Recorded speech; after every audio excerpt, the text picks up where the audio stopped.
Muchas gracias por la invitación, sobre todo a Yamile Judith, por el comité y el comité organizador por invitarme. Es un honor para mí participar de este evento y quiero darles a conocer algunas de las cosas que estamos investigando y sobre todo que va mucho en concordancia con lo que está pasando a nivel mundial con respecto a lo que es la microbiología versus la metagenómica en el tratamiento del pie diabético. Y eso es lo que puede cambiar diametralmente el tratamiento del pie diabético.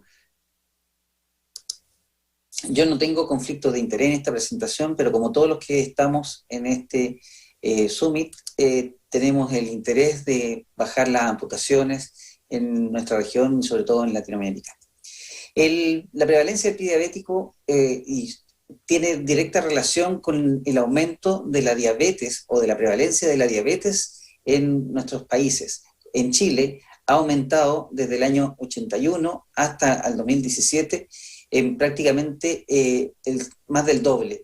Y tenemos una prevalencia actualmente del 12,3% estimado y que pudiese ser mucho más. Esto hace que las amputaciones hayan ido subiendo paulatinamente por 100.000 pacientes diabéticos, y sobre todo porque mucho de la población va envejeciendo, y eso hizo que el Ministerio de Salud hiciera un plan para evitar las amputaciones innecesarias y disminuir así las amputaciones en general, y eso se llamó CONGES 2, que es un compromiso de gestión 2, con el que nosotros nos posicionamos en el segundo nivel, en segundo lugar a nivel nacional, y eso nos permite saltar directamente a ser parte de los coautores en las guías o orientaciones técnicas para el manejo integral del pie diabético en el año 2018. Eso basado principalmente en una estrategia que era de referencia y contrarreferencia entre la atención primaria, atención secundaria y la atención terciaria. Nosotros usamos la escala San-Elián, también estamos tratando de integrar la escala de Wi-Fi, pero nosotros nos basamos en una constante comunicación, sobre todo por telemedicina, en los distintos estamentos y distintos consultorios a nivel de la atención primaria. Y con eso yo les doy algunas orientaciones con respecto al manejo antibiótico. Sabemos desde mucho tiempo atrás, y sobre todo mucho antes de que yo fuese médico internista e incluso infectólogo, pensar en ser infectólogo, en que la infección del pie diabético era preponderante. Y una de las cosas más importantes es que es una infección que es el prototipo de la infección polimicrobiana, ¿ya? Y muchas de estas investigaciones daban cuenta de que había muchos aislamientos, no era solamente un agente el que estaba involucrado, y muchas veces el mismo laboratorio es el que nos da un solo agente porque el resto lo considera como un microbiota habitual, siendo que sobre todo en el hueso, que es una de las más importantes infecciones del pie diabético, no debería haber ninguna bacteria. Por lo tanto, en estas condiciones nosotros empezamos a concentrar nuestros esfuerzos en disminuir las infecciones en el pie diabético, y así como en el 2012 nosotros participamos en Río de Janeiro con un manejo de osteomielitis en pacientes diabéticos, y planteamos que la remodelación ósea iba a ser una de las cosas que teníamos que conocer, porque no todas las osteomielitis terminaban en amputación si nosotros les dábamos la oportunidad de mejorarse con el tratamiento antibiótico adecuado previo un aseo quirúrgico prolijo. Y así teníamos estos pacientes como nos llegaban en una condición de cuadros graves, incluso con compromiso séptico, los pacientes, y tenían estas osteomielitis residuales después de haber hecho un aseo, y nosotros lo que hacíamos era mantener el tratamiento antibiótico de acuerdo a los parámetros inflamatorios, y esto nos daba la chance de conservar la mayor parte de la extremidad. Después, posterior a mi llegada como infectólogo ya en el hospital regional, hicimos una serie de casos de remodelación ósea que era mucho mayor que la anterior, y también mostrábamos lo mismo, pese a que se veía no muy estético, era totalmente funcional y el paciente estaba feliz de mantener por lo menos su extremidad completa. Y en ese contexto nosotros veíamos cómo la remodelación ósea jugaba nuevamente un papel importante en mantener la mayor cantidad de tejido posible. Bueno, Esto también nos planteó en algún momento hacer un estudio de la microbiología de la osteomielitis en el pie diabético. En ese momento usamos Wagner 3 y 4 debido a que era la que tenía mayor prevalencia en las publicaciones a nivel mundial, y lo comparamos, hicimos 146 aislamientos de 76 pacientes, 83% era, o sea, 83 de estos aislamientos, que correspondían a un 57%, eran bacilos gram negativos. Y los gram positivos, que en la literatura siempre está considerado como uno de los más importantes, solamente representaba el 43%, y de esos, en la mayoría eran cocos gram positivos, pero también habían bacilos gram positivos, que entre ellos destacaba el Corynebacterium con un 5% de los aislamientos. Esto lo presentamos en la cumbre del pie diabético el año 2017 y ganó la cumbre. Pero una de las cosas más importantes que fue importante, también preponderante en esto, era porque nosotros nos dimos cuenta que la mayor parte de esto, pese a que teníamos el Staphylococcus aureus como uno de los agentes más frecuentes o frecuentemente aislados, todos los que están en barritas rojas corresponden precisamente a bacilos gram negativos. Y los gram positivos eran minoritarios. Y dentro de estos bacilos gram negativos estaba la Cocuria, el Corynebacterium, y de repente estábamos viendo que había una disminución de la eficacia en los tratamientos antibióticos habituales para este tipo de gérmenes. Y sabemos positivamente que la cefalosporina de tercera generación, sobre todo la ceftriaxona y la cefotaxima, no tienen un muy buen rol en el Staphylococcus aureus, y prácticamente todos los primeros gérmenes aislados, que estábamos hablando del enterococo, de la pseudomonas, no tendrían ningún valor el uso de cefalosporina de tercera generación no antiseudomónica, y eso nos da una tasa de fracaso muy alta, y esa sería una de las razones por la que la mayoría de estos tratamientos son inefectivos y terminan en amputación. Por lo tanto, y como conclusión de este estudio, los bacilos gram negativos fueron el principal agente etiológico en este grupo estudiado. También uno de los temas importantes era que tenían una alta resistencia a la mayoría de los antibióticos que se usan frecuentemente en forma empírica, como las quinolonas, el ciprofloxacino específicamente tenía un 50% de resistencia, y el Staphylococcus aureus no representó más de un 18% de todos los aislamientos, siendo el 24% cepa resistente a oxacilina. Por lo tanto, teníamos una baja tasa de eficacia con tratamientos empíricos que estaban en las guías hasta ese momento presentadas en nuestro país, y varias de las que llegan desde del hemisferio norte. Por lo tanto, en ese momento empezamos a pensar ya en que teníamos que cambiar los esquemas antibióticos empíricos, y empezamos a trabajar en eso. Y cuando empezamos a plantearnos esto, claramente había que cambiar el concepto. Y ahí empezamos a usar en manejo ambulatorio principalmente amoxicilina con ácido clavulámico y más o menos cotrimoxazol, si es que pensábamos que había algún grado de prevalencia de estafilometicilino resistente. Y cuando eran graves, usábamos piperacilina tazobactam con amicacina eventualmente, y eso se veía de acuerdo a la gravedad de los casos. Esto nos permitió hacer un esquema de tratamiento antibiótico como un flujograma, que después lo adaptamos, sobre todo por una publicación de John Hopkins que tenía muchas similitudes con nuestro trabajo, y eso nos permitió poner de acuerdo a la gravedad de los pacientes, sobre todo los que iban a hacer el manejo ambulatorio y estaban en verde, los que iban a hacer el manejo ambulatorio también en amarillo, los verdes no necesitaban tratamiento antibiótico, y en rojo los que tenían tratamiento o necesitaban tratamiento de urgencia. Entonces, en ese contexto, le tomábamos el score Zanelian, y de ahí, si tenía 7 o más puntos, teníamos que evaluar si tenía signo de infección, porque si no tenía signo de infección no requería tratamiento antibiótico, ¿ya? Y si tenía signo de infección, ver si tenía riesgo de pseudomonas o si tenía riesgo de Staphylococcus meticinino resistente.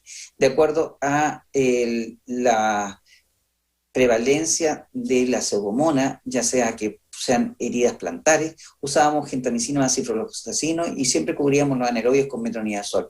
Y si no tenía riesgo de pseudomonas, pero teníamos que evaluar si había riesgo de Staphylococcus aureus, y en ese contexto usamos cotrimoxazol más metronidazol, y si no tenía riesgo de Staphylococcus aureus meticinino resistente, usábamos amoxiclavulámico. Y eventualmente, si no, es el duda, perchero donde mi hijo pone los globos que no van. Entonces, pero en los pacientes más graves usábamos piperacilina. Estoy tratando de buscar el foto virtual que usé para la presentación y si no tenía riesgo de pseudomonas, usábamos amoxicilina sulbactam más amicacina eventualmente o ertapenem. Y si este paciente tenía un cuadro de CIRS, ya que corresponde a un grado 3 de la clasificación de la ITSA, teníamos que usar esa combinación más vancomicina, y meropenem vancomicina podía ser una muy buena alternativa. Esta clasificación de la ITSA nos da 3 puntos, que son los mismos que usamos en la escala San-Elian, por eso es una de las razones por las que usamos San-Elian. También la usaba PEDIS en la misma clasificación, pero nosotros la usamos por otras razones también, la escala San-Elian. Y dentro de esta, lo más importante es ver si no hay signo de infección, no necesita tratamiento antibiótico. Si tiene eritema menos de 2 centímetros, duración, dolor a la palpación, tendríamos un solo punto y el manejo sería ambulatorio. Si tiene más de 2 puntos, el manejo podría ser ambulatorio, pero depende de si necesita o tiene otros criterios para la hospitalización, como descompensación de su patología de base. Y cuando hay CIRS, necesariamente tiene que estar en urgencia y tiene que estar en un manejo terciario. Eso nos dio una escala en cuanto lo dividimos arbitrariamente en 15 puntos, y más de 15 puntos si tenía algún grado de isquemia o compromiso óseo, ya sea por la prueba de la estilete positiva. Nosotros teníamos que derivar necesariamente a atención secundaria, que era por telemedicina conmigo. Y si tenía más de 21 puntos, derivar a urgencia para atención terciaria. Y así es como nos llegaban nuestros pacientes. Y este paciente estaba con indicación de amputación, una infracondilia, y el paciente recurrió a nosotros por medio de interconsulta, lograron que lo atendiera, se le tomaron cultivo y de acuerdo a eso hicimos un tratamiento dirigido. Y eso tuvo un resultado favorable. Pero hay pacientes que nosotros les damos un tratamiento empírico como el que estábamos planteando, pero no evolucionaban en forma favorable. Entonces, ¿qué es lo que puede estar pasando? ¿Por qué el tomar un cultivo de tejido y tener un agente etiológico no nos da una respuesta adecuada al tratamiento? ¿Por qué? Y es básicamente porque la mayor parte de la microbiota no la estamos cultivando. Todos sabemos que hay muchos de gérmenes que no son cultivables. Por ejemplo, típicamente el gonococo, tenemos que tener cultivos especiales. Hay muchos patógenos que no tenemos cultivos adecuados, y para eso tenemos que usar necesariamente la PCR para saber si están presentes o no están presentes y determinar si tienen algún grado de importancia en esto. ¿Y cómo sabemos que están? Porque lo hemos visto en microscopía electrónica, y tenemos claridad en que estos elementos forman una capa o un grupo de bacterias que se van uniendo a través de mucopolisacáridos y algunas otras sustancias para evitar la defensa del organismo contra esto. Y lo que nosotros cultivamos generalmente es lo que se desprende, y muchas veces es lo que es más resistente. Por lo tanto, lo que está abajo es lo que generalmente tiene algún grado de sensibilidad a los antibióticos, pero si no eliminamos el biofilm, no vamos a eliminar la causa de la infección, y eso lamentablemente va a ser campo fértil para que llegue cualquier otra bacteria y perpetúe el efecto de este tratamiento. Y así vemos como en microscopía electrónica podemos ver que no solamente hay bacilos bacilos, porque no sabemos si son gram positivos o gram negativos, sino también tenemos cocacia con bacilos, unión, algunas hay glóbulos rojos, pero también hay levaduras que pueden estar formando una verdadera comunidad, y esa comunidad tiene una razón de ser. La principal razón de ser es evitar ser destruida. Están compitiendo contra el huésped, y dentro de eso evitan que le lleguen los antibióticos, porque solamente las capas superficiales van a ser las que van a tener contacto con los antibióticos y a su vez van a evitar que el huésped, por medio de su inmunidad celular, pueda eliminar estas bacterias. Por lo tanto, conocer cuáles son los microorganismos que están involucrados en esto es preponderante. Y para eso tenemos una herramienta, que es la genética. Con el estudio genético, buscando el ADN de las distintas bacterias, nos permitiría saber qué bacterias están involucradas en esto. Y por eso usamos la metagenómica, que no solamente nos permite saber qué gérmenes tiene, sino también pudiésemos conocer qué fenotipos de resistencia pueden estar presentes en estos genes. Y de esa manera saber, antes que se exprese esta resistencia, qué antibiótico le podemos dar. Porque si nosotros le damos antibióticos, por ejemplo, a un Enterobacter, una cefalosporina de tercera generación, lo que vamos a estar generando es que esta bacteria aumente su resistencia expresando lo que se llama AMC, que son una beta-lactamasa de espectro expandido mucho más potente que las que conocemos habitualmente y va a eliminar todas los beta-lactámicos, incluyendo los inhibidores de beta-lactamasas, como el tazonam, como el ácido clavulámico. Por lo tanto, tenemos que conocer eso de antemano. Y eso lo sabemos porque muchas veces, y hay mucha literatura que les voy a estar mostrando, con respecto a eso, ha habido una expresión de esa resistencia y pudiese ser inclusive la responsable de la resistencia a nivel hospitalario. Por lo tanto, esto no solamente involucra a los que nos dedicamos al tratamiento del pie diabético, sino también a todo el hospital, porque de ahí nace mucha de la resistencia que tenemos en nuestros hospitales. Y de aquí, en este trabajo, se vio principalmente cómo la Acinetobacter baumannii era formador de este biofilm y la pseudomonas, tanto la Klebsiella. Y aquí vemos cómo en la prevalencia de ellos, o el porcentaje de producción del biofilm, como solamente se escapa la Klebsiella, el Escherichia coli y el Proteus, que pudiesen ser todavía, no siempre, porque a nosotros nos salió 50% resistente a la cefalosporina de tercera generación y el ciprofloxacino, todavía pudiesen ser sensibles a algunos antibióticos de uso habitual, pero el resto no. Entonces tenemos que cambiar necesariamente nuestro enfrentamiento terapéutico. Y dentro de esto, este estudio también nos ve cómo algunos de los agentes, si tenían algunos factores de virulencia, pudiesen ser más importantes. Por lo tanto, los puntos destacados en esto es que la mayoría de las úlceras diabéticas, pese a que pueden tener Staphylococcus aureus, no necesariamente la presencia de él puede ser un factor de mal pronóstico o de evolución inadecuada. De ahí que Lipsky en este trabajo nos muestra cómo el uso de los marcadores genéticos o de la secuenciación masiva nos permitiría saber qué vamos a hacer con este tratamiento, porque a la larga el conocer todo con la microbiota de esta patología nos permite enfrentarnos mucho mejor a saber qué vamos a atacar, porque tenemos lo que se llama una microbiota en el hueso, un grupo de bacterias distintas. Y eso lo vemos en múltiples literaturas que han salido justamente desde el momento en que nosotros empezamos a trabajar en esto, empezó a salir literatura al respecto que es concordante con lo que nosotros planteamos y que tenemos que ir a buscar este microbioma. Y cada vez que nosotros estudiamos esto nos damos cuenta que los anaerobios tienen un rol preponderante y muy importante en cuanto a la mantención de esta microbiota. Y nosotros hicimos este estudio de la microbiología de la osteomielitis en pie diabético, que secuenciamos masivamente todos los genes y nos vimos que la microbiología convencional tenía esta distribución, distintos gérmenes, incluso algunos dentro de un mismo paciente, de acuerdo a la profundidad, que podían tener aparecer distintos gérmenes de acuerdo a la profundidad de la anatoma. Pero cuando usábamos el metagenómico aumentaba exponencialmente la cantidad de gérmenes y muchos de ellos no eran clasificados aún.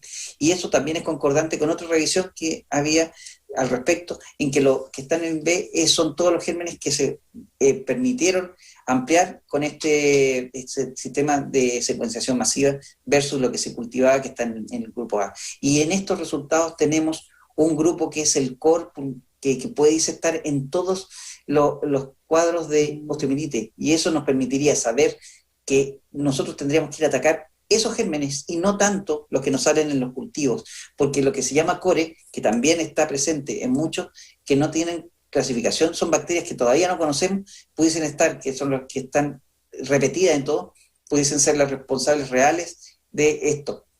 Y vemos cómo estos agentes, de acuerdo a la profundidad, hay algunos que son más importantes, pero los que están en amarillo están expresando sus genes, por lo tanto tienen algo que hacer.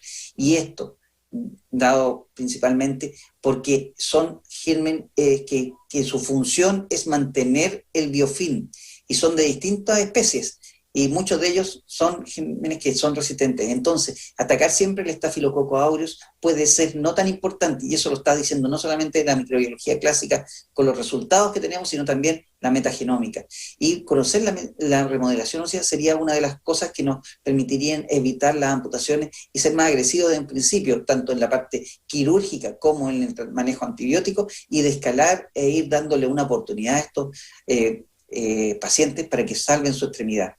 Entonces, nosotros tenemos este proyecto que estamos en fase de recolección de datos que nos permitiría conocer nuestra realidad a nivel regional, y el día de mañana no preocuparnos tanto de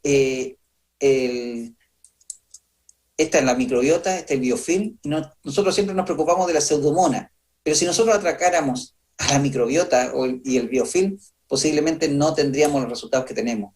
Así nos llegan nuestros pacientes, y esto, con un tratamiento adecuado, tanto quirúrgico como antibiótico, podemos llegar a tener resultados y, sobre todo, no llegar solamente a apagar los incendios, sino ser como los bomberos de los aeropuertos que el día de mañana no tienen tanto trabajo, pero sí saben lo que tienen que hacer.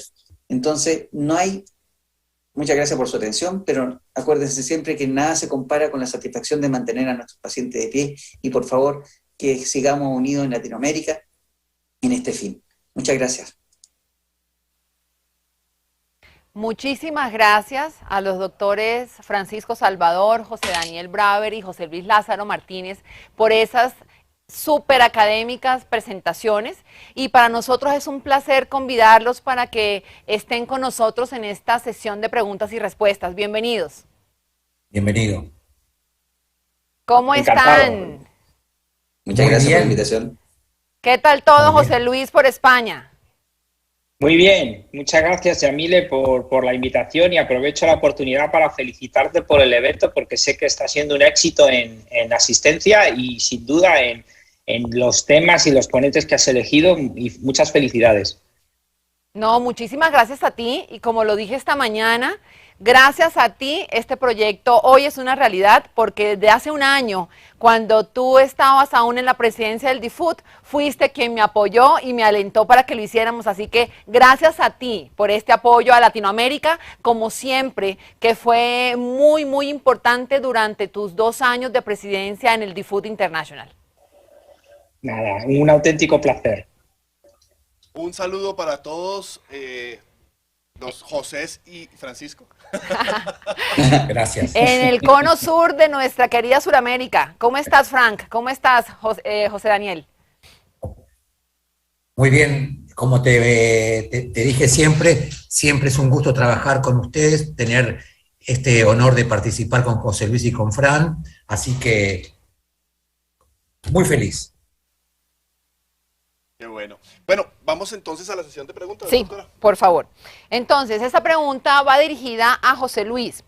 En nuestro medio, Latinoamérica, el uso de antibióticos tópicos es muy frecuente a nivel domiciliario. El paciente se ve una lesión y lo primero que hace es tomar una pastillita, una tableta, machacarla y aplicarse el polvito, o abrir el vial de la penicilina y aplicársela, pues tratando de evitar que empeore esa lesión.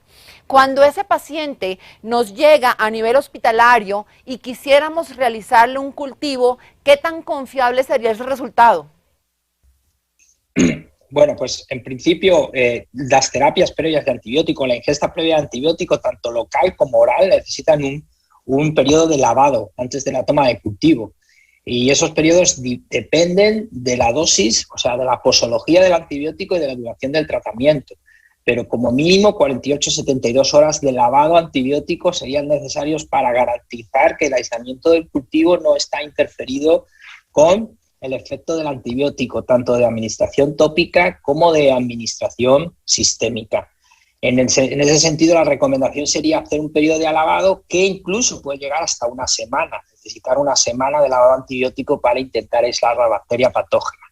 No obstante, si hay que intervenir o hay que tomar decisiones sobre la terapia, pues lógicamente habrá que tener en cuenta qué terapias antibióticas e inferir qué posibilidad de bacteria o qué posible bacteria la que causa la infección hasta que el cultivo que se tome dé garantías de tener un aislamiento correcto. Muchas gracias, doctor José Luis. Para el doctor Lázaro, perdón, para el doctor Salvador, de Paola Alexandra Muñoz le pregunta, ¿qué estadística de resistencia a los antibióticos en pie diabético hay en su lugar de trabajo? Gracias. Bueno, yo lo presenté dentro de la estadística que realmente hay una alta resistencia a ciprofloxacino, cefalosporina, y muchos de los gérmenes que están involucrados van desarrollando la resistencia a medida que uno va incorporando distintos antibióticos. Por eso se plantea que la mejor estrategia sería usar antibióticos de amplio espectro primero, una vez que uno ha tomado los cultivos, y después de escalar de acuerdo al resultado de los cultivos. Porque si nosotros lo hacemos al revés, muchos de estos gérmenes que en nuestro medio, el 80% son productores de AMC, que es un gen de resistencia que produce una beta-lactamasa mucho más potente que las beta-lactamasas de espectro expandido, que incluso compromete a piperacilina, tazobactam, al unacin, que es ampicilina surlactam. Eso generaría una disminución de estos gérmenes, y antes que generen la resistencia uno le puede poner un antibiótico de menor espectro y de esa manera poder mantener el tratamiento a través del tiempo y tratar la osteomielitis. Como dato estadístico yo le puedo decir que casi el 100% de las Escherichia coli que salen en nuestros cultivos son resistentes a ciprofloxacino, y aproximadamente el 50% de las salvajes son resistentes a cefalosporina. Y en el caso de las pseudomonas, que también es un tema importante, aproximadamente el 40% ya son resistentes a ciprofloxacino. Por lo tanto, no se podría usar en forma empírica. Y en el caso del estafilococo, que pese a que salió uno de los más importantes, pero solamente en un 18% de los aislamientos, el 12% es sensible a flucloxacilina. Por lo tanto, tenemos un germen meticilino resistente aproximadamente como del 4 a 5%. Perfecto. Para José Daniel, ¿el tratamiento del pie de Charcot en estadio 3 incluye cirugía por ortopedia o solo tratamiento de rehabilitación con calzado especial? Bueno, esta es una muy buena pregunta, y recuerden que yo no soy traumatólogo, pero quizás José Luis me puede ayudar un poco. Yo creo que cuando el pie es plantígrado, podemos seguir utilizando durante un año las botas Walker, o sea, e ir monitoreando al paciente con la temperatura y si el paciente no presenta deformaciones. Cuando el paciente presenta deformaciones, muchas veces con úlceras recidivantes, a repetición quiere decir, el paciente no es plantígrado y la indicación sin duda es la amputación. O cuando el paciente tiene deformaciones laterales o en la planta del pie, podemos hacer exostostomías, o cuando el paciente tiene un pie inestable, podemos hacer artrodesis con fijación externa o fijación interna. De lo que hemos aprendido de los traumatólogos y de los podiatras, que es muy importante plantear la cirugía siempre y cuando que haya un stock óseo apropiado. pero lo importante también es que en el Charcot agudo tratemos de no realizar cirugías. José Luis, ¿quisiera agregar algo o...? No, totalmente de acuerdo. Creo que es muy importante diferenciar dos escenarios, la fase aguda y la fase crónica. El Charcot agudo no es quirúrgico, nunca es quirúrgico, salvo para las toaletas de osteomielitis o resecciones óseas de hueso infectado. Y el Charcot crónico es el único que se puede someter a cirugía de reconstrucción. Y en este sentido, como ha explicado muy bien José Daniel, las diferencias entre los procedimientos de sopectomía o reconstrucciones de pie de Charcot, que van a depender, lógicamente, de la magnitud de las deformidades y de la posibilidad de generar un pie inestable después de la sopectomía. Pero yo creo que el mensaje más importante es un Charcot agudo no está indicada la cirugía de reconstrucción. Perfecto. ¿Podría agregar una pregunta? Si el paciente está en el Charcot crónico y logramos mantenerlo estable, ¿cuál sería el paso de bota walker a un zapato? Muchas veces lo que se usa es una descarga patelar con un zapato ancho y profundo. Gracias. Muy bien, y tiene mucho que ver estas dos preguntas que siguen y está abierta a todos. Un Charcot ulcerado con osteomielitis, ¿se le puede ofrecer tratamiento y no amputación? Por supuesto que sí, esa es la primera opción. Al paciente primero hay que tratarle, la amputación es siempre la última opción. Yo siempre suelo decir una cosa, y es que la única ventaja que tiene tratar a estos pacientes es que siempre llegan con la amputación ya como indicación, con lo cual estamos apostando a perder poco, porque el paciente ya tiene esa indicación generalmente por la mayoría de los especialistas que lo han visto previamente. La amputación siempre es la última opción. Hay que comenzar con el tratamiento y ir escalando opciones terapéuticas. Cuando, lógicamente, por la gravedad de las complicaciones se amenaza la supervivencia del paciente o se hace inviable la viabilidad de la pierna, hay que optar por la amputación, pero ese debe ser siempre la última opción. Apoyando lo que dice José Luis, nosotros tenemos Charcot con osteomielitis que puede estar por fuera de la zona del Charcot a un dígito, o Charcot con osteomielitis en la zona del Charcot. Pero apoyo y la moción del DeFoot de que siempre el tratamiento es escalonado, no pensar de entrada en la amputación, porque si no es la forma más fácil de sacarnos el problema y sin pensar en la calidad de vida del paciente. Doctor Salvador, nos... sí. Perdón, siga adelante. No, que quería acotar solamente que en el caso de los pacientes que tienen un Charcot y que comprometen la articulación tibio-peroneo astragalina, esa pudiese ser una de las indicaciones de una amputación con menos esfuerzo en la recuperación de la osteomielitis, porque lamentablemente no tenemos un apoyo ya, o sea, una destrucción de esa zona pudiese ser ya casi insalvable para un apoyo posterior. Perfecto. Doctor Salvador, para usted también hay una pregunta aquí, dice, ¿cada cuánto tiempo se toma la muestra de cultivos en pacientes con pie diabético complicado con infección? Bueno, depende de cómo evolucione la úlcera. Muchas veces nosotros tomamos una muestra y de acuerdo a la evolución, si el paciente va disminuyendo paulatinamente sus parámetros inflamatorios, la herida ya disminuye en diámetro, mejora el tejido granulatorio, dejamos de tener un protubón positivo, nosotros no tenemos por qué hacer un nuevo cultivo.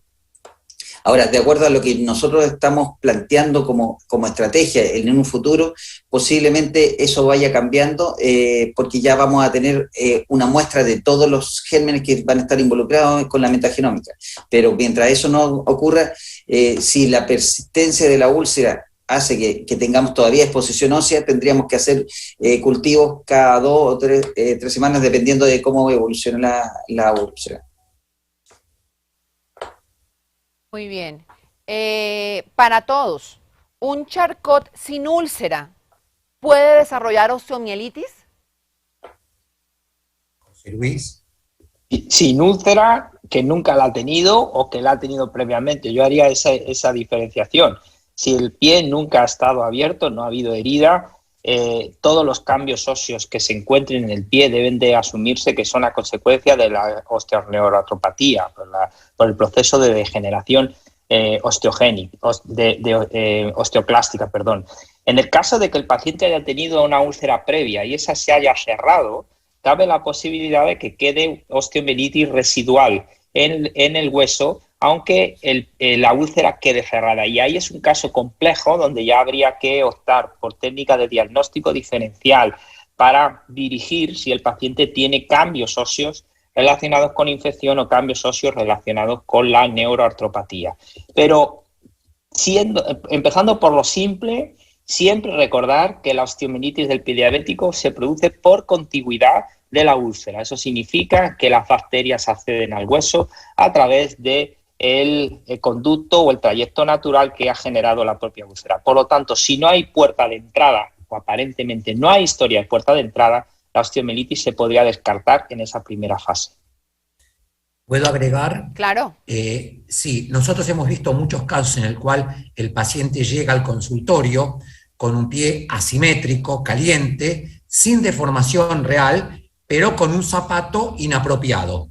Ese zapato inapropiado por contacto con el pie, o sea, un problema de continente contenido, puede, en un paciente neuropático, sin las sensaciones protectoras presentes, el zapato puede desencadenar una úlcera y si el paciente no se da cuenta y no está alerta, puede desencadenar una osteomielitis. Y lo vemos esto internado en nuestros hospitales. Muy bien. Y la última pregunta para todos, para todo el panel. Ay, ¿me puedes volver a subir? Qué pena. Dice, para el tratamiento local del biofilm, ¿qué tipo de tecnologías avanzadas usan? José Luis, vos que estás en un país desarrollado. Sí. Bien, bueno, nosotros hemos incorporado recientemente, y cuando digo recientemente, desde 4 o 5 años a esta parte, hemos desarrollado investigación y hemos incorporado en nuestra práctica clínica el uso de desbridamiento por ultrasonido como ayuda al control del manejo del biofilm. Siempre y cuando en los pacientes no se puede hacer un desbridamiento quirúrgico. Si se puede hacer un desbridamiento quirúrgico, el mejor manejo del biofilm es llevarse todo el lecho de la herida por delante, hacer un toilet y limpieza. Y eso es lo que va a llevarse de una vez por todas el biofilm en un solo acto. Lo único, lógicamente, es que esto solamente se puede hacer en el caso de que el paciente tenga un buen estado vascular, es decir, no haya ningún tipo de afectación vascular o isquémica, cosa que en nuestro medio, en Europa, estamos ya cercanos a un 70% de lesiones neuroisquémicas, con lo cual tenemos muchas limitaciones de la realización de debridamiento. Y de ahí que hayamos incorporado el debridamiento por ultrasonido, que nos ayuda mucho a poder realizar debridamientos delicados en estos pacientes sin generar un daño por la propia cirugía.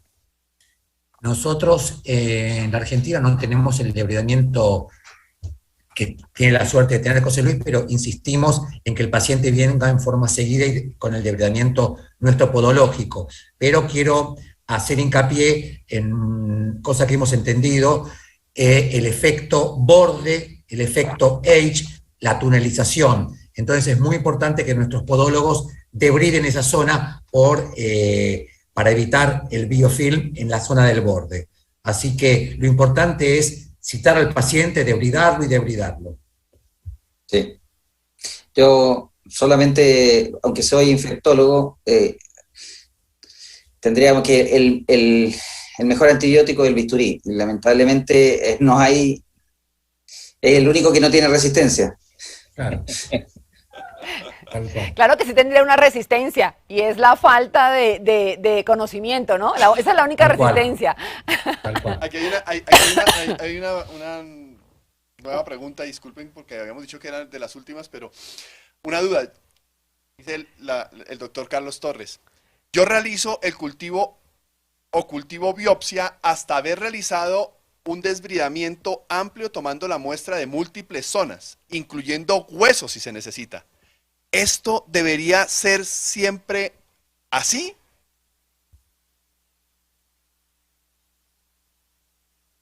Bueno, yo creo que depende de las características de la lesión y de la gravedad de la infección a la que nos estemos enfrentando.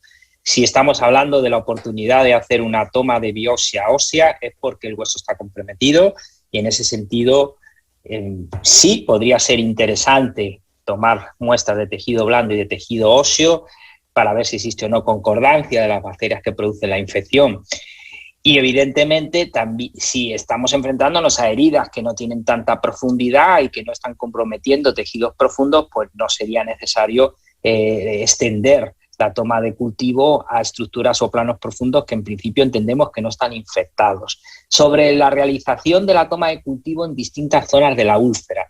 Hay varios estudios, incluso algunas recomendaciones. Antes han mencionado, por ejemplo, José Daniel, el tema de los bordes, y hay estudios que guían acerca de la necesidad o de cierta dónde podemos encontrar mayor proporción de bacterias en las heridas. Yo, sinceramente, creo que cuando se implementa esto en la práctica clínica, lo que tenemos que tener claro es hacer una toma de cultivo después de un buen desbridamiento y después de una buena limpieza de la herida. Y una vez que se ha hecho esto, coger siempre tejido de la zona que está implantada, pegada a la herida, no suelta, no tejido esfacelado, no tejido necrótico, no tejido no viable. Y con esa recomendación yo creo que sería suficiente. En casos graves, donde nos enfrentemos a pacientes con bacterias multiresistentes, en los cuales es muy importante guiar el antibiótico, puede haber la oportunidad de tener que coger distintos tipos de cultivo porque es un caso complejo y queremos acertar con las posibilidades de que no generemos resistencias